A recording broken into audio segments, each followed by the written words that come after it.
사랑하는 영락교회 지체들에게 주 안에서 평화 인사를 전합니다. 오늘은 2025년 3월 7일 금요일입니다. 오늘의 묵상 본문은 마태복음 11장 2절로 24절까지의 말씀입니다. 오늘 본문 말씀 11장 2절부터의 말씀은 이렇게 시작합니다. 요한이 옥에서 그리스도께서 하신 일을 듣고 제자들을 보내어 예수께 여짜오되 오실 그이가 당신이오니이까 우리가 다른 일을 기다리오리이까. 오늘의 본문 말씀은 세례 요한의 마지막 때의 말씀이죠. 세례 요한이 옥에 가두어 있는데 그리스도께 제자들을 보냈다라는 겁니다. 예수께 여짜오는데 오실 그이가 당신이오니이까 우리가 다른 일을 기다리오리이까. 말씀의 번역이 좀 그래요. 이 말씀이 의미가 예수님이 여호와인 줄을 헷갈리거나 의심하게 되었다, 이제 그런 뜻이 아니죠. 근데 이제 현상적으로 보면 마치 그런 문맥처럼 읽혀지게 됩니다. 그런 의미가 아니라 메시아의 일, 메시아가 우리 현상 가운데서 메시아로서 이루어지는 일들, 그 일이 무엇입니까? 라고 하는 질문인 거죠. 근데 그 질문은 아주 본질적인 질문이죠.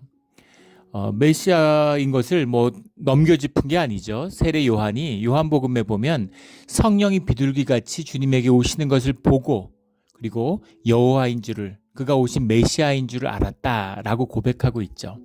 그래서 나는 그가 오셔서 그의 신발도 들을 수 없는 그런 사람이다라는 고백을 했습니다.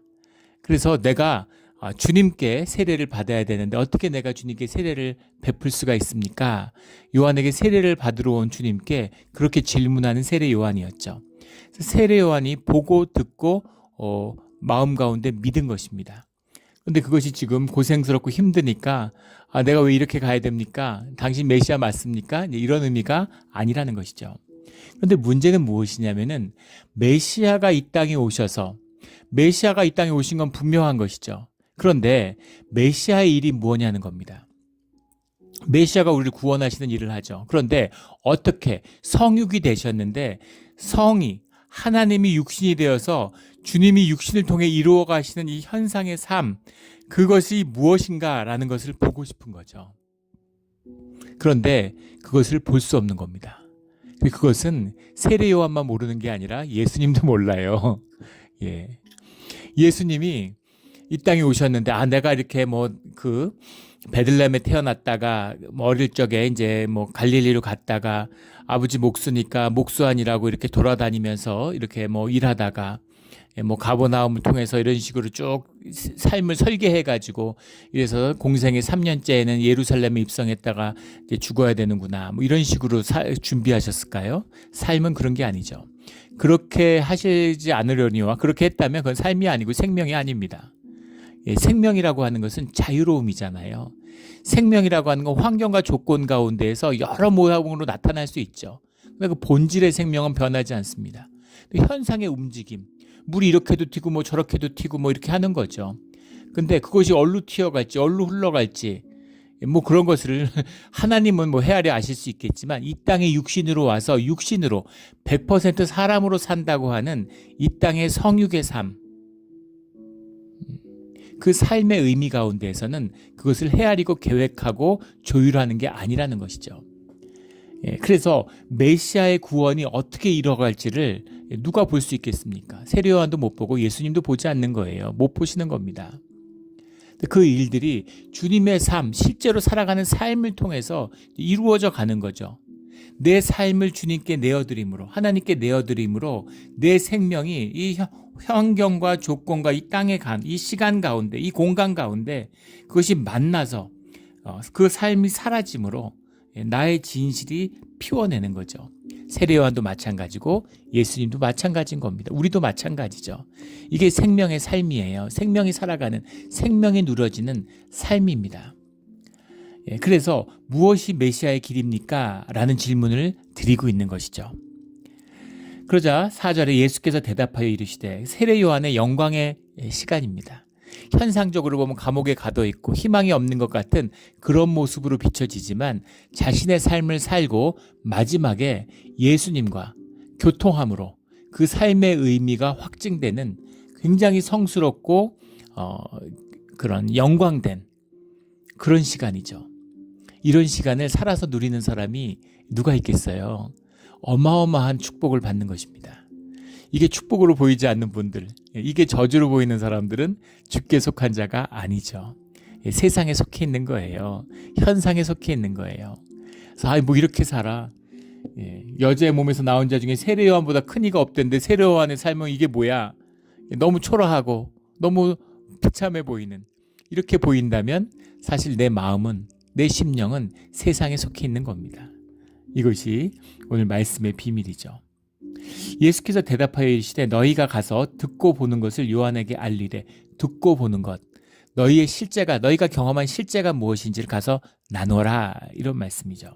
5절에 맹인이 보며 못 보는 사람이 걸으며 나병 환자가 깨끗함을 받으며 못 듣는 자가 들으며 죽은 자가 살아나며 가난한 자에게 복음이 전파된다 하라, 이렇게 말씀하시는 거죠. 너희가 본 것, 이것이 복음이다 라는 말씀이잖아요. 모든 믿는 자들을 구원하는 주님의 살아계신 능력이죠. 주님의 능력이에요. 그래서 이게 구원입니다. 성경에서 구원이라는 것, 아픈 자가, 맹인이 보는 것이죠. 못 걷는 자가 걷는 것입니다. 나병 환자가 깨끗함을 입는 것이죠. 못 듣는 자가 듣게 되는 것, 죽은 자가 살아나는 것이죠. 가난한 자가 복음을 전파된다. 가난한 자가 복음을 전파된다는 거에 또 비밀이 들어있죠. 이것도 뭐 깊은 이야기입니다. 구약에서도 그렇지만 이 물질적인 풍요라는 것이 복음에 따라와요. 땅의 복을 누리게 돼 있습니다. 땅의 복을 누리지 못하는 이유는 의식이 죽어있기 때문이에요. 의식의 수준이라는 것이 우리 물질적인 수준보다 훨씬 높습니다. 그 에너지 차원이 훨씬 높아요. 의식에서 삶이 풀어지는 거죠. 그래서 삶이 묶여 있다. 삶이 물질적 기반에 이루어져 있잖아요. 우리가 육이라는 게 물질이잖아요. 우리가 현상을 살아가고 있다는 건, 내가 이 땅을 산다는 게 물질적인 것이 시공 안에 들어있는 물질적인 현상을 살고 있는 거잖아요. 물질적인 현상을 풀어내는, 그것의 실제하는 본질이 우리의 심령입니다. 그 심령과 우리의 물질 세계를 매개하는 게 우리의 의식이죠. 의식이 죽어 있다는 뜻이에요. 그 의식을 살려내야 되는 겁니다. 그 의식을 살려내는 게 뭐냐면 우리의 심령, 그 심령 우리의 생명이에요. 생명이 풀어지면 의식이 풀어지고, 의식이 풀어지면 물질이 풀어지게 돼 있어요. 그래서 삶의 부요와 풍족과 풍요를 누리는 사람들은 그 삶에서, 그 삶의 물질적인 수준에서 삶이 풀어지게 되어 있습니다. 물질이 풀어진다는 게 부유하게 산다는 삶이 남의 거 뺏고 남보다 더 가지고, 남들은 다 굶는데 나는 막 쌓아놓고 먹고, 이런 얘기가 아니죠. 그게 가난한 거예요. 그게 비참한 겁니다.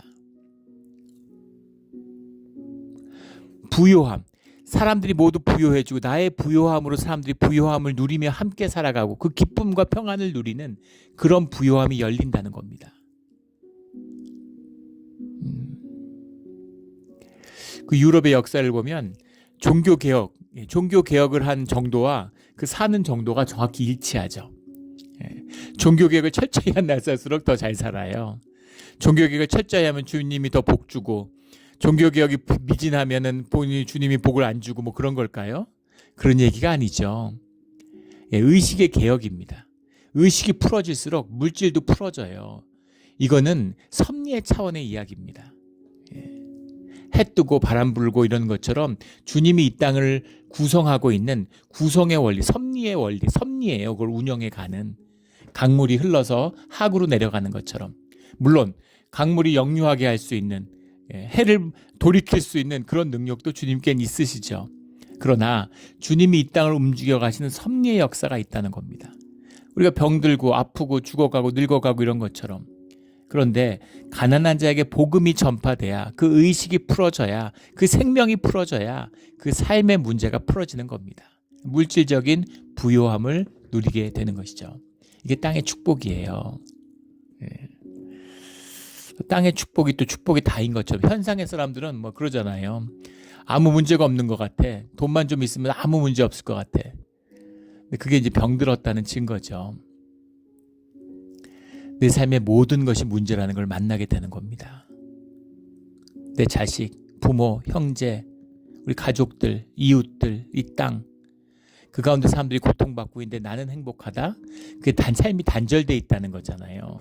삶이 병들었다는 거. 병든 삶이 어떻게 온전하고 기쁜 삶을 살 수 있겠습니까? 그 모든 삶의 문제를 해결하는 것이 주님의 복음이죠. 그래서 그 복음의 내용을, 실제를, 삶으로 사라지는 그 실제를 가서 전해라.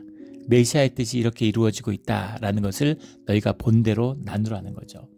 메시아를 선포하고 메시아의 사역을 여는 것이 세례 요한의 사역이었잖아요. 세례 요한의 사역이 성취되었다. 세례 요한이 그만큼 복되다라는 것을 알려줘라라는 거죠. 6절에 누구든지 나로 말미암아 실족하지 않는 자는 복이 있도다. 이 번역도 이제 앞에 나오는 그 의심을 그대로 연결해서 번역한 것이죠. 말로 실족하지. 너 실족할 것 같은데?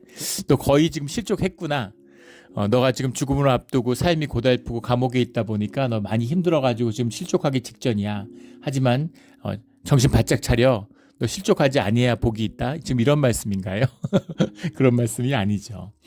본문의 정확한 뜻은 복되다 이런 말씀입니다. 복되구나. 실족하지 아니하는 자여 이런 말이죠. 주님의 메시아됨을 잃지 않는, 메시아의 비밀을 예수님께 왜 물어봐요? 예수님이 메시아인 것을 믿고 있기 때문인 거죠. 야, 죽음을 앞두고 있는데도 메시아를 찾는 그 사역의 본분, 자신의 소명과 사명을 잃지 않았구나. 복되구나 세례 요한아. 너처럼 실족하지 않는 자 복이 있다. 복되도다 실족하지 아니하는 자여. 이 축복이죠. 너의 일은 다 이루어졌어.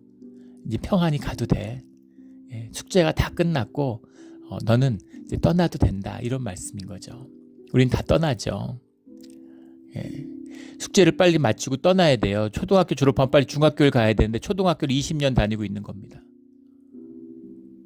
초등학교 안 떠나려고 초등학교를 다니는 게 중학교 가서 공부하라고 다니는 거잖아요. 중학교를 고등학교 절대 안 가요. 계속 초등학교에서 사칙 연산만 배워. 곱셈, 나눗셈 이런 것만 하고 있어요. 삼각함수도 배우고 무슨 미분, 적분도 배우고 이래야 될 거 아니에요. 행렬도 배우고 또 뭐 있습니까? 그런 걸 배워야 되잖아요. 이런 고층 그런 수학을 알아야 또 더 깊은 물리의 세계, 더 깊은 진리의 세계를 알 수 있을 텐데 그런 건 필요 없어. 나는 초등학교 졸업 안 해. 그런 거죠. 그런 걸 종교라고 그럽니다. 생명이 자라나질 않아요. 자라나질 않는 겁니다. 일을 마쳤으니까 자꾸 오래 살려고 그래요. 어떻게든 더 이 땅에 있으려고 그래요. 이 땅에서 일을 오래 사는 것도 물론 복된 일일 수 있겠죠. 그러나 건강하고 오래 사는 게 어떻게 축복이 아니겠습니까? 그러나 여기서 주님이 주신 소명과 사명을 완수하고 주님의 부르심 가운데로 가는 것, 그것이 더 큰 축복임을 우리가 잊지 말아야 된다는 겁니다. 7절에 그들이 떠나매 예수께서 무리에게 요한에 대하여 말씀하시되, 예수께서 무리에게, 이제 그들이 떠나니까 무리에게 말씀하시는데, 너희가 무엇을 보려고 광야에 나갔더냐? 바람에 흔들리는 갈대냐? 그러면 너희가 무엇을 보려고 나갔더냐? 부드러운 옷 입은 사람이냐? 부드러운 옷을 입은 사람들은 왕궁에 있느니라. 광야에 나간 이유가 뭐냐라고 물어보시죠.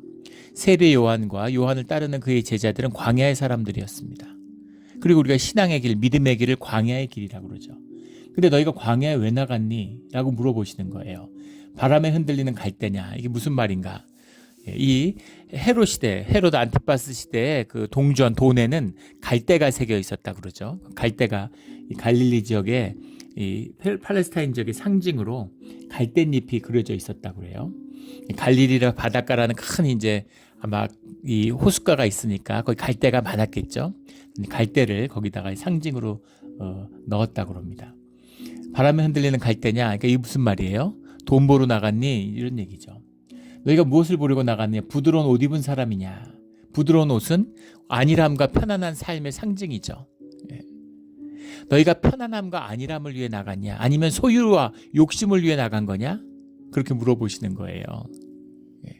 하나님을 찾는 이유가 뭐냐? 메시아를 찾는 이유가 뭐냐? 돈 더 벌라고? 더 편안하고 안일한 삶을 살라고? 그렇게 나간 것이냐? 라고 물어보고 계시는 거죠. 아니죠. 왜 나갔나요? 9절에 그러면 너희가 어찌하여 나갔더냐? 선지자를 보기 위함이었더냐? 맞다. 꿈을 찾아 나간 거죠. 꿈을 찾아 나간 거예요. 갈릴리 지역은 로마가 가이사라 지역에다가 이제 그 군대를 주둔시키고 있죠. 예루살렘의 서북쪽에 있는 바닷가니까 항구로 이제 로마에서 들어오는 겁니다. 예루살렘에는 군대를 주둔시키지 않아요. 그런데 6월절에는 이제 사람들이 모이니까 반란이 일어날까봐 군대가 진주에 가는 거죠. 그리고 갈릴리에는 군대가 오지도 않습니다. 이 산골 시골에서 여기서 뭘 하든지 한반도를 지배하면 군대가 어디 있겠어요. 서울에 있거나 뭐 부산에 있거나 이제 뭐 의주에 있거나 이렇게 하는 거죠. 무슨 삼척 울진 이런데 무슨 뭐 고령 뭐 의성 뭐 이런데 군대가 안 가요. 그런데 그런 데서 반란이 나도 내비둡니다. 웬만큼 시끄러워지기 전에는 갈릴리에서 반란이 일어나는 거예요. 살 수가 없으니까 다 뺏어가니까 먹고 살 수가 없어서 반란이 일어나도 웬만하면 놔두다가 예수님 시대에도 반란이 많았습니다. 성경에도 나오죠. 사도행전에 보면 무슨 유다의 반란이 있었고 드다의 반란이 있었고 이런 얘기들 나오잖아요. 그런데 예루살렘에서는 그거를 이제 두려워하는 거죠. 자기들이 더 두려워요. 왜냐하면 로마 군대가 들어오니까 자신들의 통치권, 기득권, 자치권이 위협을 받으니까 그걸 배척하는 겁니다. 근데 갈릴리에서 메시아의 꿈이 자꾸 가지고 있어. 이 사람이 메시아다, 저 사람이 메시아다 하고 따르는 거죠. 꿈이 있으니까. 그래서 어느 정도 더 커지면 로마 군대가 들어오는 겁니다. 로마 군대가 한번 들어오면 진짜 피바람이 부는 거죠. 다 죽는 겁니다. 반란군뿐 아니라 반란군에 소속된 가족들부터 지역 사람들 연좌제를 물어가지고 싹 다 죽이는 거예요. 그래서 수천 명이 죽으면 전부 다 십자가에 못 박아서 쭉 널어놓는 겁니다. 한번 봐라 이거죠. 너희들 다 잊어버렸구나. 예전에 어떻게 됐는지. 다시 한번 일깨워 줄게. 이런 공포 정치를 한번 보여주는 거죠. 예수님의 십자가의 사건은 독특하죠. 예수님을 이 사람이 왕이라 그럽니다. 라고 고발이 된 거잖아요. 로마의 반란을 일으킵니다. 그리고 고발을 받았는데 그런데 예수님만 죽었어요. 예수님을 따르는 제자들, 가족들 전혀 아무도 건드리지 않고 예수님만 죽였습니다. 예수님을 죽이지 않을 수 없는 정치적인 상황이 있죠. 그런데 이것이 반란이 아니고 이 사람이 물질적으로 문제를 일으키는 그런 사람이 아니라는 것을 아는 거죠. 그 다음에 죽은 다음에 이스라엘의 왕이다라고 표를 붙였습니다. 물론 현상적으로 세상에서는 그것을 예수님을 조롱하기 위해서 붙였다라고 하는데 그렇지 않을 것 같습니다. 무의식적인 이 사람이 너희들이 기다리는 진짜 왕이었구나 라고 하는 그런 고백이 담겨 있는 거죠. 무의식적인 고백이죠. 유대인들은 견딜 수 없는 그걸 때라고 얘기하는데 때지 않는 겁니다. 왜냐하면 진짜 왕이었기 때문인 거죠. 이게 주님이 인도하시는 신비죠. 그 갈릴리 땅에서 선지자를 찾는 거예요. 선지자를 보러 갔느냐? 그렇지. 너희들이 선지자를 찾아 나왔지. 그런데 선지자보다 더 나은 자다. 요한은. 11절에 여자가 낳은 자 중에 세례 요한보다 큰 이가 일어남이 없도다. 엄청난 말씀이죠. 예. 지금 그러면은 모세는, 아브라함은, 다윗은 세례 요한보다 큰 자가 없다고? 왜 세례 요한은 어디 이렇게까지 큰 자일까요? 세례 요한은 메시아의 사역을 연합해서 메시아와 짝을 이루어서 이 땅에서 메시아의 사역을 이뤄내는 자이기 때문입니다. 이거보다 귀한 건 없어요.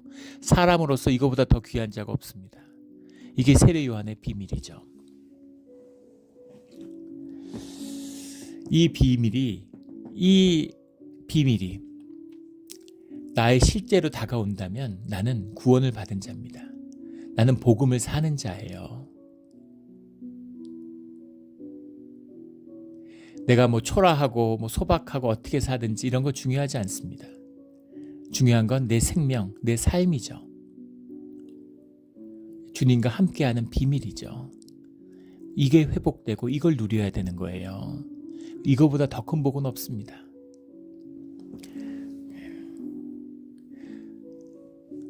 지금 저희가 초등학교 졸업한 지 저도 뭐 한 이제 40몇 년 됐죠. 그런데 초등학교 때 반장했다고 자랑하는 친구 있습니까? 초등학교 때 무슨 스테인레스 보온 도시락통 들고 다녔다고 자랑하는 친구 있나요? 아무도 없어요. 그때 뭐 했는지 중요하지 않습니다. 우리 인생은 어떨까? 영원 속에서 바라볼 때 우리가 몇십 년 산 것 중에서 내가 뭘 했고, 뭐 출세했고, 뭐 큰 집 살았고, 뭐 모래밭에 놀러 가서 내가 모래성 큰 거 쌓았는데 무슨 의미가 있나요? 그런 게 아니라는 겁니다. 그러면 또 종교는 반대로 나가죠. 세상은 아무 의미 없어. 하늘에 죽고 나서가 중요한 거야. 살아서 중요하지 않는데 죽고 나서가 중요할 게 뭐가 있겠습니까? 복음이 진짜 그럼 중요하지 않으면 여기서 왜 살았어요? 여기서 산 게 중요하죠. 왜냐하면 천국의 영원의 복음을 누리는 그릇을 만드는 때가 이 세상의 삶이기 때문입니다. 살아서 주님을 몰랐는데, 살아서 주님과 동행하지 못했는데 죽으면 천당 간다고? 어떻게 그런 게 가능할 수 있을까요?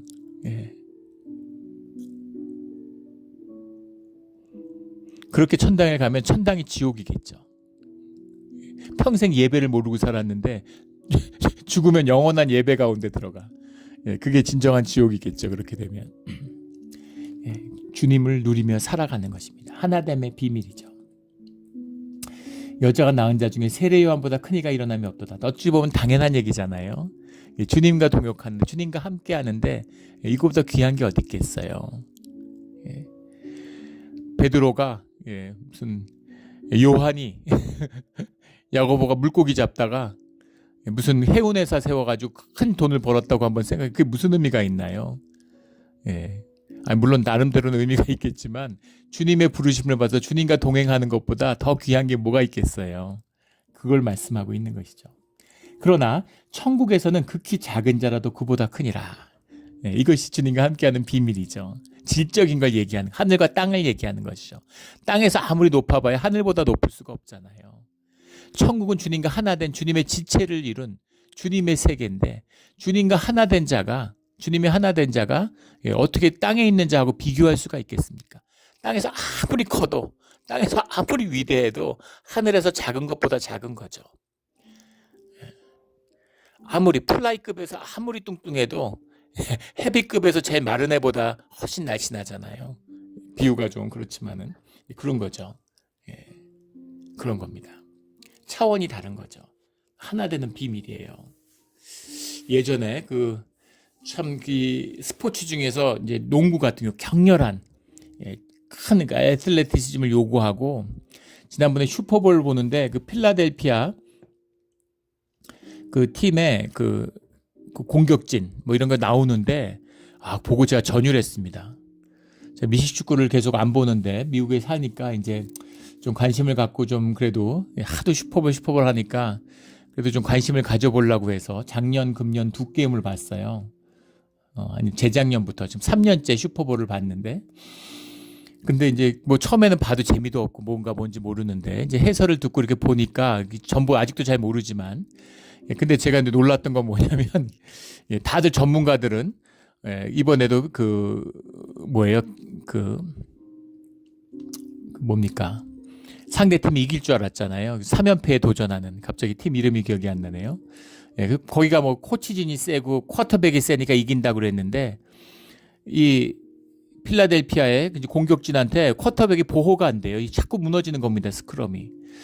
그래서 왜 이렇게 스크럼이 무너질까 그렇게 보는데, 공격진들이 키가 뭐 6피트 6인치 막 이러고 몸무게가 400파운드 막 이런 겁니다.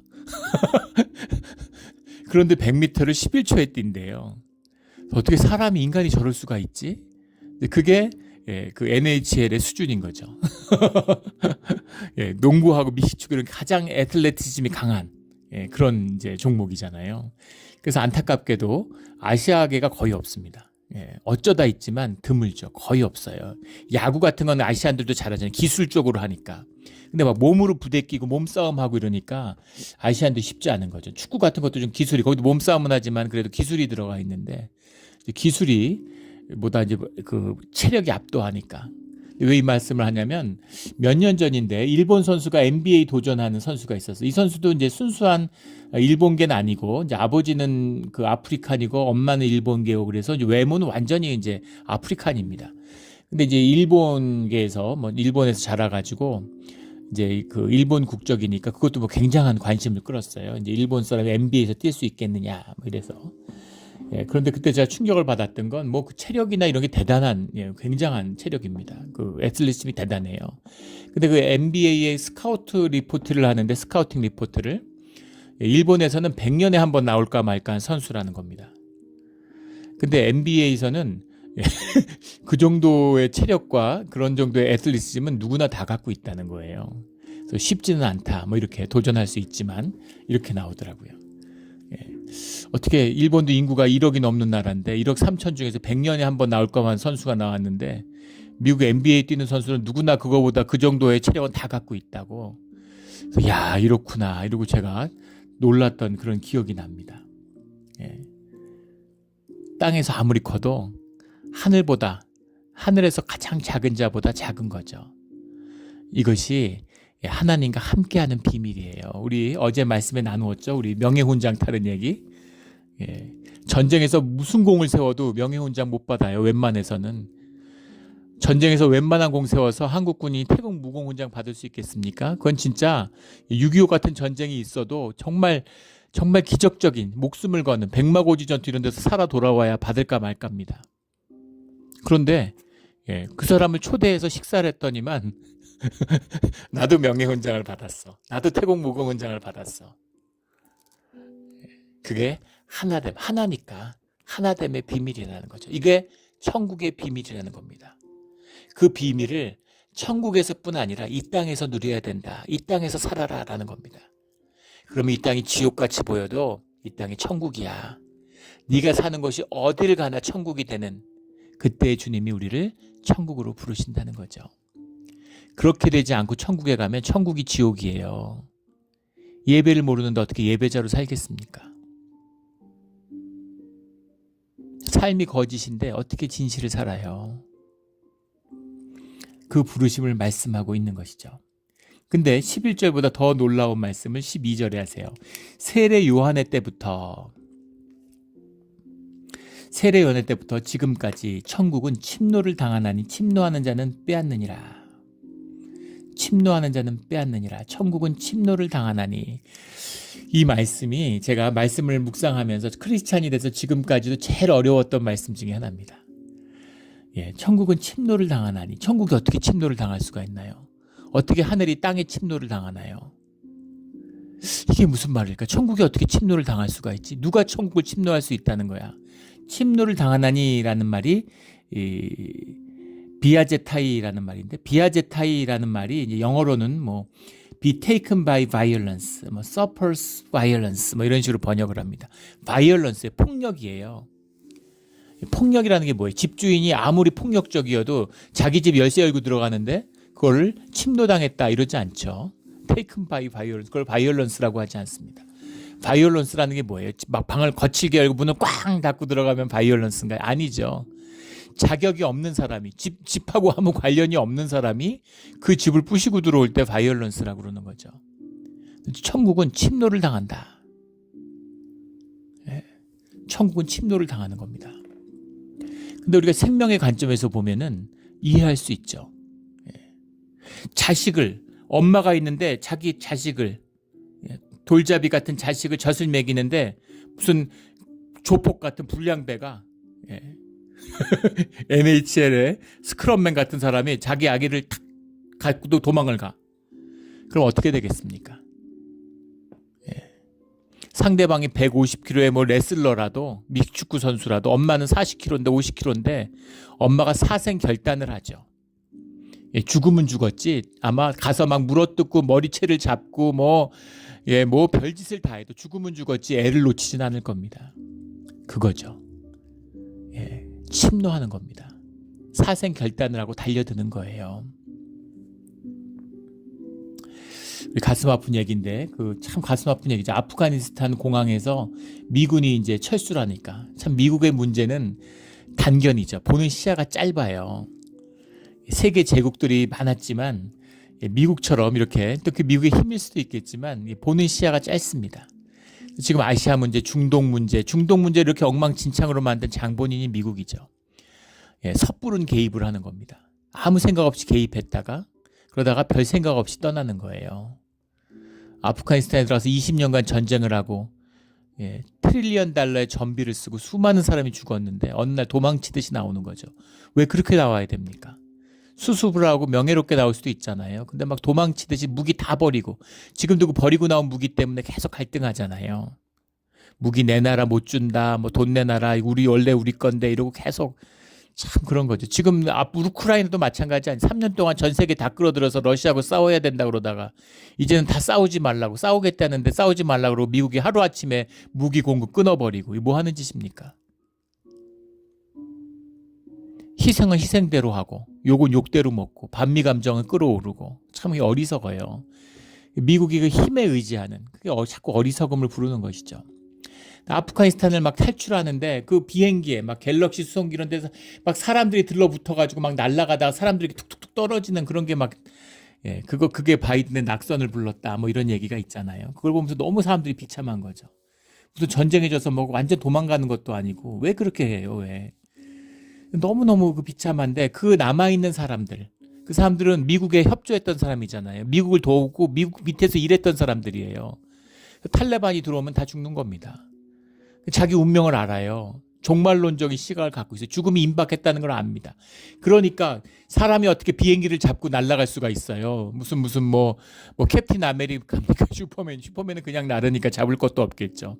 세상에 어떤 사람도 비행기를 잡고 이륙할 수는 없습니다. 근데 그 비행기를 붙들고 막 날아가는 비행기를 붙들고 막 어차피 죽으니까, 죽느냐 사느냐죠. 이것이 심판의 본질이에요. 종말론적인 시각입니다. 종말을 사는 사람들, 종말을 맞이한 사람들, 죽음을 만난 사람들, 그걸 보고 듣는 사람들은 침노하는 것입니다.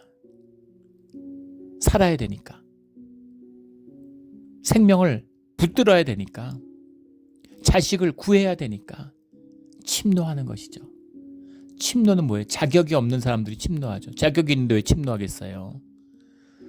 자격이 없고 들어갈 수가 없어요. 세리와 창기가 침노하는 것이죠. 주님이 세리와 창기를 천국으로 받아들여요. 이게 있을 수 있는 일입니까?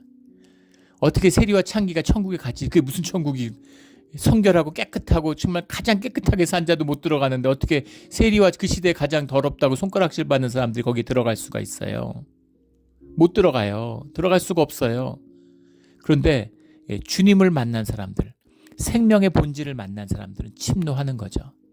살아야 되니까. 생명을 얻었으니까. 이걸 버릴 수가 없으니까. 이것이 천국의 비밀입니다. 침노하는 자.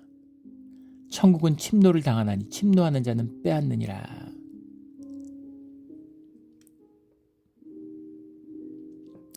선지자를 기다리고 꿈을 기다렸는데, 그 꿈과 선지자의 꿈, 너희들이 기다린 예언의 꿈, 율법의 꿈이 바로 엘리야 아니냐. 엘리야를 너희가 기다렸지 않느냐. 이사야 때부터. 그 엘리야가 바로 세례 요한이다 라는 거죠. 근데 그 꿈은 지금 성취되었다는 겁니다. 예수님으로 인해서. 십자가의 비밀이죠. 이 진실을 만난 사람들, 이 사람들은 침노하는 거예요. 근데 종교인들은 침노하지 않죠. 종교인들에게는 심판이 없어요. 종교의 본질이 심판을 외면하는 거잖아요. 주님과 말씀을 외면하기 위해서 종교를 만들었습니다. 종교인들은 정답을 갖고 있어요. 완결된 세상을 가져야 되니까. 이 생명의 약동과 생명의 잉태를 받아들이지 못해요. 컨트롤해야 되니까. 정답이 있어요. 정답을 얘기하는 겁니다. 늘 정답을 얘기해요. 예수로 구원받았다 그러고 막, 예수로 구원받았다 근데 구원을 못 누리잖아요. 뭐가 구원이야? 그러니까 영접 기도하면 구원받았다 그러고, 구원에 확신이 있으면 구원받았다 그러고. 어디서 그런 걸 만들었는지, 성경에도 없는 걸 다 만들어 가지고는 교리로 만들어서 그걸 제자 훈련 받고 이러면 구원받은 것처럼. 그래서 점점 허무해지는 거예요. 점점 목말라져요. 그러니까 남들을 판단하고 정죄합니다. 내가 의로움을 느낄 수가 없어요. 생명이 없는데 어떻게 의로움을 느낍니까? 생명이 없는데 어떻게 기쁨을 느껴요? 그러니까는 거짓과 정죄가 난무하는 겁니다. 남을 정죄하면 내가 의로움이 차오르잖아요. 넌 나쁜 놈인데 나쁜 놈을 정죄하는 나는 의로운 거죠. 그래서 의로움이 좋은 거죠. 의로움을 그렇게 맛봐요. 종교인이 있는 곳에는 화목이 없습니다. 얼굴은 다 썩는데 맨날 기쁘다 그러고 주님이 기쁘라고 그랬으니까 기쁘고 늘 감사하다 그러면서 속은 부글부글 끓고 골골 하는 거죠. 아파가지고 병들어서. 가장 본질적인 것은 삶으로 살지 않는다는 겁니다. 껍데기로 살아요. 거짓으로 사는 거죠. 그래서 평생 교회를 다녀도 아무 의미가 없는 겁니다. 자기의 조그만 좁쌀 같은 에고, 그 에고 때문에 생겨나는 화 하나 못 다스려요. 맨날 남 탓하고 사람들 원망하고 교회 욕하고 그러는 것입니다. 그게 종교의 모습이에요. 오늘 20절부터 24절에 나오는 회개하지 않는 도시들 고라신, 벳세다, 가버나움. 주님이 거기서 살면서 말씀을 가리키셨는데 말씀이 통하지 않아요. 가짜니까, 껍데기니까. 내가 죄인임을, 의에 대해서 죽은 죄인인 것을 고백하는 그 자리에 주님의 의가 임하는 것이죠. 이것이 창기와 세리가 천국을 침노하는 비밀입니다. 우리 모두도 침노하는 자가 되어서 천국을 놓치지 않는, 생명을 누리는 그런 우리 모두가 되기를, 주님과 하나가 되는 우리 모두가 되기를 예수 그리스도 이름으로 축원합니다. 아멘. 기도드리겠습니다. 하나님 아버지 감사합니다. 주님 이 땅에 오셔서 감사드리고 십자가를